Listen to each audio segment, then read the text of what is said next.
Hi, Adrian. Congratulations. Bit of a coach killer as far as the game goes, some of the time there. But just to go straight to the man of the moment, Aiden Markram, he seemed very emotional, reaching that 100. It was obviously a great innings, coming in under pressure, took his time up front, and then just an amazing explosion at the end there. Just in terms of his mindset, has he been feeling that he's maybe not contributed as much as he could have with the bat in this tournament? Do you think that was part of the emotion? Yeah, I think so. Ken, I think so. Good evening, everyone. I think it was the occasion, to come and perform and play an innings like that in a semi-final, and starting like we did under pressure, 2 down for next to nothing. I think that the emotion came out because of the magnitude of the innings on the occasion of a semi-final. Adrian, just on Aiden as well, you've been in the protest setup, and a player of his talent, whenever things have gone wrong, the pressure just shoots up, and when things go right, is it unfair on him to really expect him to score hundreds every time he plays, or is it just one of those when you're that talented? No, I think he's obviously a great talent, and we're very fortunate at Sunrisers to have him as our captain. So, but I think that's international cricket. There's pressure on all the players, and it's not only in South Africa; it's around the world that there is a pressure to perform. And if you underperform, the pressure on you, and the pressure's on, and they're looking at the next guy. They don't give you a lot of time, and so he has been under pressure.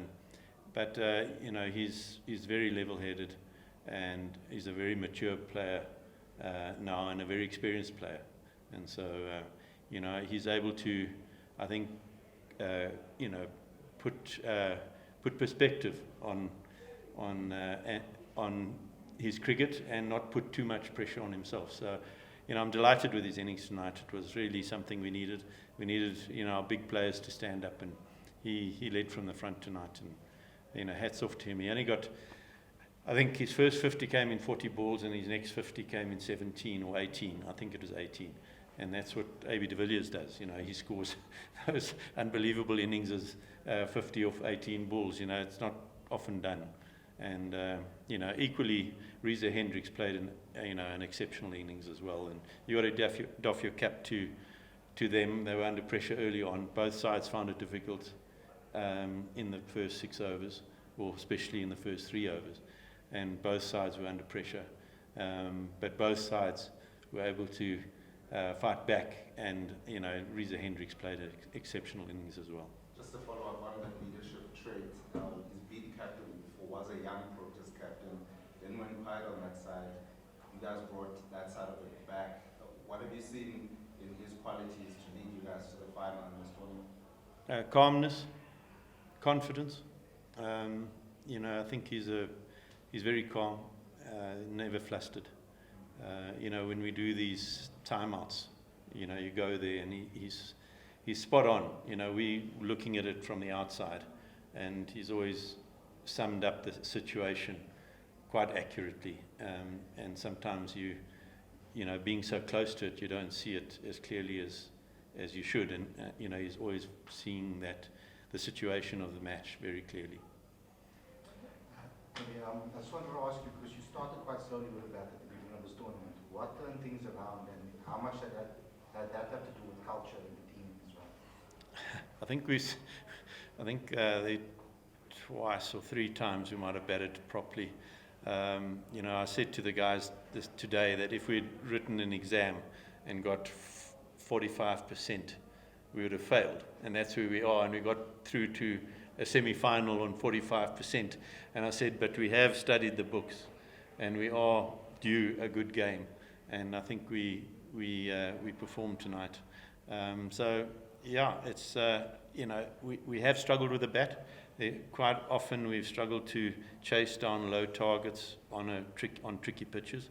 So we're in the final, and I don't think we've played particularly well over quite a number of matches, but I do take comfort in that our net run rate was second, and that gives an indication that we've actually played better than others. So, quite often we're looking at ourselves thinking we haven't played very well, but our net run rate showed that actually we've done okay. We didn't give anyone a bonus point. We've competed in every match, although we've lost quite a few.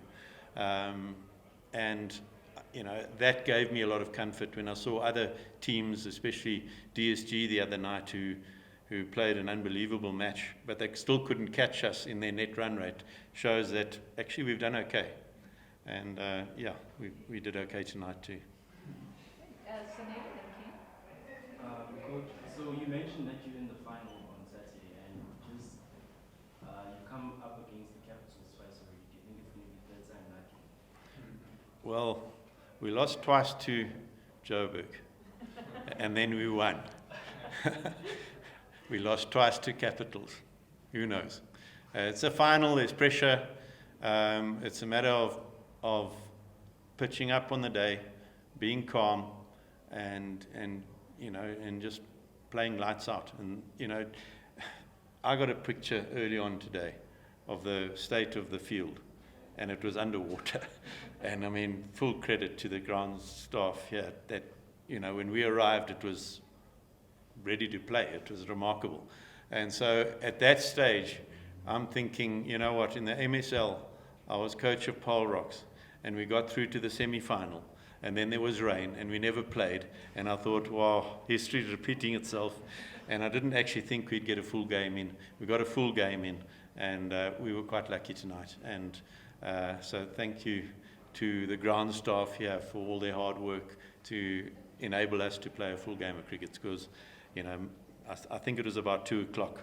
I was thinking, well, tomorrow looks dreadful, and they're going to go through, and we're not even going to play. And here I'm sitting, having won a match to get into a final. So I'm actually thrilled. Okay, we'll look to take the last couple of questions. Ken? Adrian, you mentioned Aiden Markram being level-headed and composed.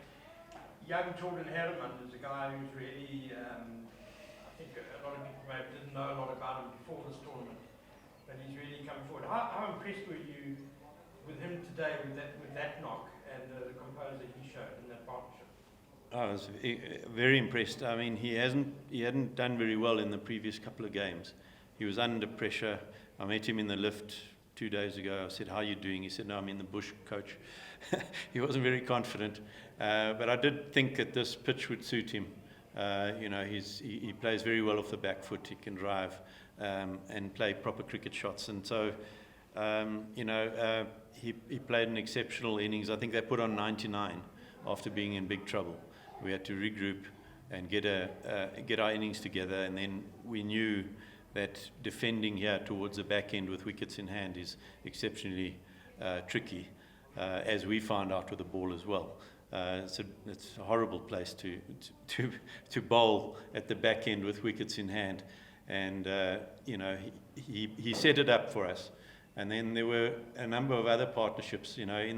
Too often in this competition, we've lost wickets in clusters, and today we actually got partnership. Well, we lost 2 in the cluster straight away, and so did they. But up front, and then we had a big partnership of 99, and then we had another couple of partnerships. And Cox, I also must take my hat off to him. He hasn't played. He played the first 5 games, got no runs, and I just had a gut feel that he could do something for us on this surface. And his 18 off 6 balls was a great knock, just to get us to a really good total. And him coming in from the outside, picking horses for courses, I think really came good. It's not often as a coach you make some selections and they go your way, and tonight was one of them.